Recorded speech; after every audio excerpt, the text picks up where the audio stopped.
তো দেখো আজকে রাত্রে হচ্ছে সমু করছে হচ্ছে আলুর দম। আলুর দমটা আমি করতে যাচ্ছিলাম, কিন্তু সমু বললো যে না, তোমাকে করতে হবে না, আমি করছি, আমি খুব স্পেশাল একটা আলুর দম করবো। তা স্পেশাল আলুর দম করতে গিয়ে এমন ঝাঁঝ দিয়েছে যে সারা ঘরে ধোঁয়া ধোঁয়া করে দিয়েছে একদম। সবাই এখানে যাচ্ছি যাচ্ছি করছি আমরা, তার সময় এখানে হচ্ছে দারুণভাবে আলু দমটা কষছে। আর কোন দোকান থেকে শিখে এসছে জানি না, ওখানে দেবে ধনেপাতা, কারি পাতা, আরও অনেক কোনো মানে অনেক কিছু, কিন্তু আলুর দমটা করতে গিয়ে আদা দিতে ভুলে গেছিলো।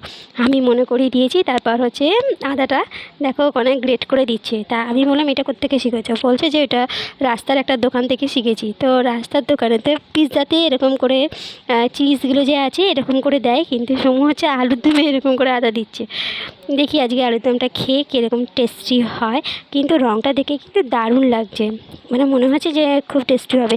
আর এমনিতেই প্রেসার কুকারে যখন আলুটা সেদ্ধ করছিলো, তো মানে সেদ্ধ একদমই হয়ে গেছিলো, মানে বেশি কষতেই হবে না, বেশি কষলেই হচ্ছে পুরো একদম কাদা কাদা হয়ে যাবে আলুর দমটা, তোমরা দেখেই হয়তো বুঝতে পারছো।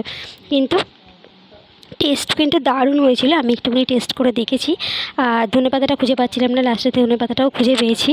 ধনেপাতা, কারি পাতা, কারি পাতা না, ওটাকে কী পাতা বলে ভুলে গেছি নামটা। কেশরি মেথি, কেশরি মেথি।